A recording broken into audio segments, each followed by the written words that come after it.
Bonjour, aujourd'hui nous allons faire un exercice sur le dosage par titrage, exercice que vous trouverez dans la description de la vidéo. Il est bien sûr conseillé de le faire avant de regarder celle-ci. Le premier document nous apporte des informations sur l'eau oxygénée. Sa formule, le fait que c'est à la fois le réducteur d'un couple et l'oxydant d'un autre, la définition du titre en volume, et une information sur le fait que l'eau oxygénée ne doit plus être utilisée si son titre a diminué de plus de 20%. Un document qui rappelle la relation mathématique du volume molaire d'un gaz et sa valeur dans les conditions de l'expérience. Enfin des données, les formules de l'eau oxygénée et des ions permanganate, les couples oxydant-réducteurs qui serviront dans l'exercice, et la concentration de la solution d'ion permanganate. Le but de l'exercice est de vérifier si une solution d'eau oxygénée ouverte depuis 4 mois est toujours utilisable. Première partie, dilution de la solution commerciale. Donc on veut diluer 50 fois l'eau oxygénée. Et on veut obtenir un volume de 250 ml. Le but de la question est de calculer le volume de solution mère à prélever. Dans l'énoncé, on parle de C0 pour l'eau oxygénée et C1 pour la solution de permanganate de potassium qui ne nous sert pas pour l'instant. On va appeler par exemple CD et VD la concentration et le volume des solutions diluées. On sait qu'on veut 250 ml de solution diluée, donc VD égale 250 ml. Et comme la solution est diluée 50 fois, la concentration de la solution mère est 50 fois plus grande que la concentration de la solution fille. On rappelle que dans une dilution, la quantité de matière du soluté est conservée. Donc la quantité d'eau oxygénée dans la solution mère, N0H2O2, est égale à la quantité d'eau oxygénée dans la solution fille, NdH2O2. On rappelle que N est égal à C fois V, donc on obtient N0 égale C0 fois V0, et N dilué égale à CD fois VD. Soit C0 fois V0 égale CD fois VD. Si on divise les deux côtés d'égalité par C0, on obtient que V0 est égal à CD fois VD sur C0. On peut rappeler que C0 est 50 fois plus grand que CD, donc on obtient CD fois VD sur 50 fois CD. On peut simplifier alors par CD pour obtenir que V0 est égal à VD sur 50, ce qui fait 250 ml sur 50, soit 5 ml. On aurait pu aussi directement dire, en le justifiant, que comme on veut diluer 50 fois la solution mère, il faut prendre un volume de pipette 50 fois plus petit que le volume de la fiole. Donc 250 sur 50, on retrouverait les 5 ml.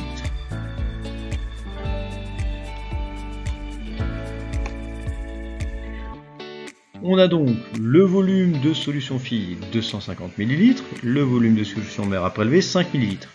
On fait toujours une dilution dans une fiole jaugée et on prélève la solution mère si possible avec une pipette jaugée. On prendra donc une fiole jaugée de 250 ml pour réaliser la dilution et une pipette jaugée de 5 ml pour prélever la solution mère. Deuxième partie, réalisation du titrage. On nous donne le protocole, on prélève 10 ml de la solution diluée, on remplit la burette avec la solution de permanganate de potassium, on réalise deux titrages, un rapide pour voir à peu près à quel volume se situe l'équivalence, et ensuite un volume à la goutte près pour déterminer précisément la valeur du volume équivalent. Nommez les solutions titrées et titrantes. La solution titrée est celle dont on cherche la concentration. Elle est placée dans l'Erlenmeyer. La solution titrante est celle dont on connaît la concentration. Dans les données, on nous donnait celle du permanganate de potassium. Et elle est placée dans la burette gradée. Donc en regroupant les informations, on voit rapidement que la solution titrée est la solution diluée d'eau oxygénée.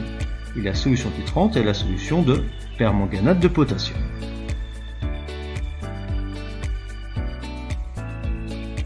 On nous donne l'équation de titrage. On doit définir l'équivalence et indiquer comment elle sera repérée. Donc c'est une question de cours, on a trois définitions de l'équivalence qui sont liées entre elles et équivalentes. La première, à l'équivalence, les réactifs titrés et titrants ont été introduits et ont réagi dans les proportions stoichiométriques. La conséquence est la deuxième définition. Les réactifs étant dans les proportions stoichiométriques, leurs quantités de matière sont nulles à l'état final. Et troisième définition, à l'équivalence, il y a un changement de réactif limitant.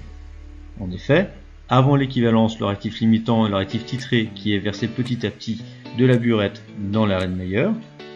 À l'équivalence, tout le réactif titré a réagi, donc quand on rajoute du réactif titrant, il ne réagit plus, et le réactif limitant devient donc le réactif titré. Donc, en reprenant cette définition, ça permet d'expliquer le changement de couleur. Avant l'équivalence, le réactif limitant est donc le réactif titrant qui sont les ions permanganates. La couleur de la solution dans l'Erlenmeyer est donc celle du réactif titré, puisque tous les ions permanganates réagissent et ne sont pas présents dans l'Erlenmeyer. Avant l'équivalence, la solution dans l'Erlenmeyer est incolore. Après l'équivalence, il n'y a plus de réactifs titrés, d'oxygénés, donc dès qu'on ajoute du permanganate, ils ne réagissent plus et vont rester dans la solution de l'Erlenmeyer. Donc la solution va donc prendre la couleur du réactif titrant, les ions permanganates qui sont violets. L'équivalence va donc être repérée par le passage d'incolore à violet de la solution présente dans l'Erlenmeyer. Déterminer la relation à l'équivalence. On a vu dans le cours qu'on pouvait écrire une relation générale à l'équivalence à l'aide d'un tableau d'avancement. On va l'utiliser directement. Alors pour ça, il faut reprendre l'équation de titrage. Donc cette relation me dit que la quantité initialement introduite en réactif titré sur son chiffre stoichiométrique est égale à la quantité versée en réactif titrant sur son chiffre stoichiométrique. Dans notre cas, on obtient donc N0 de H2O2 sur 5 est égal à N versé à l'équivalence de MnO4- sur 2.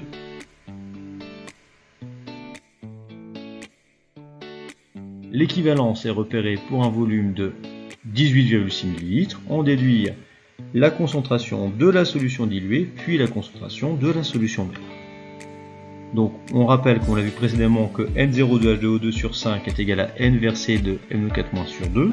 Donc on remplace les quantités de matière par C et V.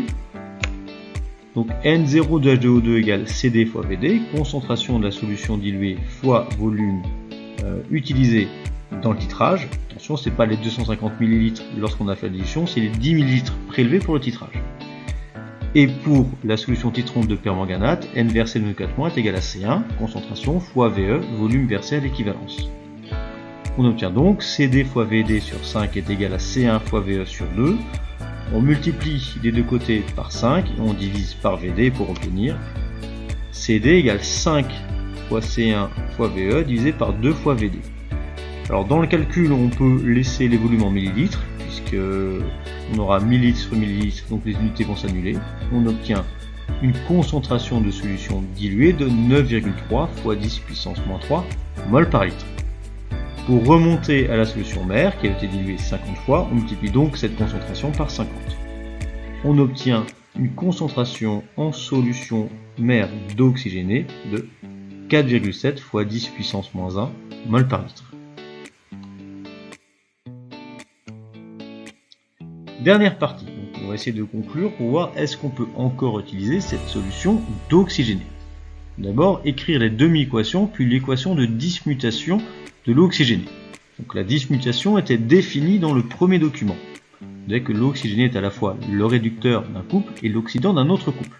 Et la dismutation, c'est donc l'oxygéné qui réagit avec elle-même. Donc on a les couples. Les réactifs sont à chaque fois l'oxygéné, donc on va écrire les demi-équations dans le bon sens, en mettant H2O2 à chaque fois en réactif, et on équilibre les demi-équations avec les lois habituelles. On commence par équilibrer tout ce qui est autre qu'oxygène hydrogène, donc il n'y en a pas. On équilibre les oxygènes avec H2O, on équilibre les hydrogènes en ajoutant des ions H+, et enfin on équilibre les charges avec les électrons. Pour la deuxième, même chose, donc on a H2O2 qui donne O2, on ajoute simplement 2H+ à droite de l'équation, et enfin 2 électrons pour équilibrer. Donc 2 électrons à gauche dans la première équation, 2 électrons à droite dans la deuxième équation, ils vont s'annuler et donc on peut écrire l'équation de réaction 2H2O 2 donne H2O plus O2.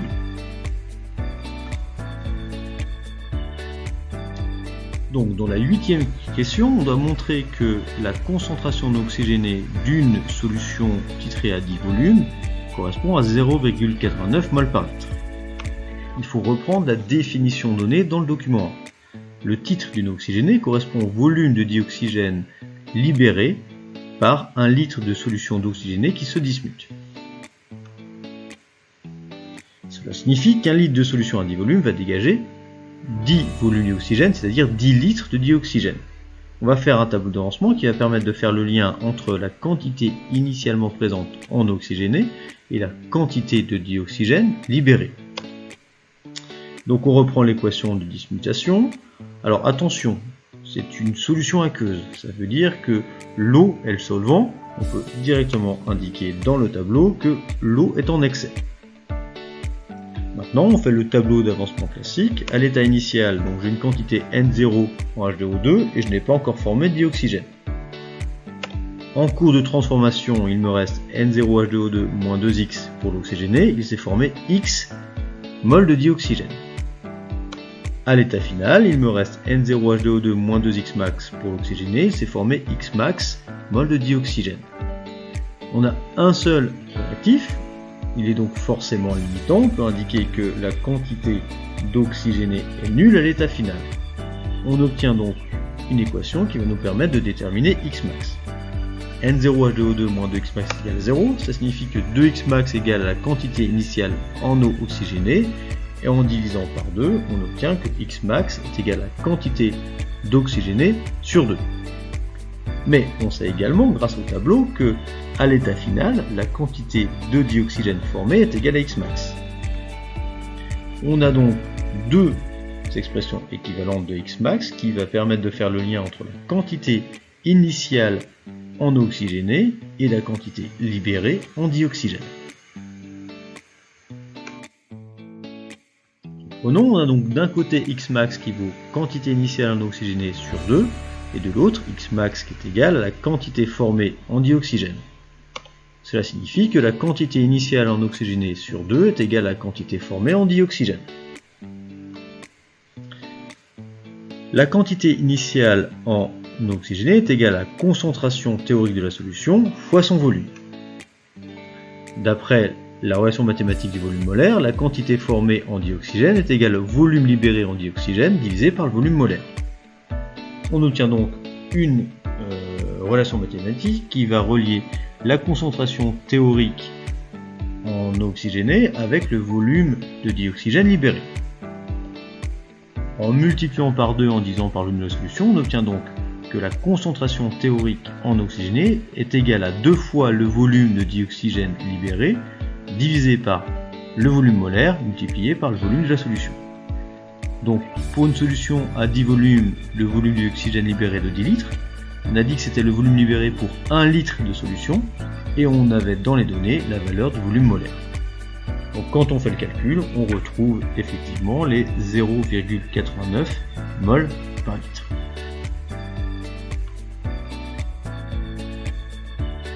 Dernière question, on va donc comparer cette concentration théorique d'une solution à 10 volumes avec la quantité d'oxygéné de la solution déterminée par le titrage. Donc on a trouvé par le titrage que cet oxygéné a une concentration de 4,7 fois 10 puissance moins 1 mol par litre. Et la concentration théorique d'une solution d'oxygéné à 10 volumes est de 0,89 mol par litre. Dans le document, on nous dit qu'une oxygénée n'est plus bonne à être utilisée si son titre, donc si sa concentration a diminué de plus de 20%. Une diminution de 20% revient à multiplier la concentration par 0,80. Donc une diminution de 20% de la concentration d'une solution d'oxygène à 10 volumes correspond à une concentration de 0,71 mol par litre.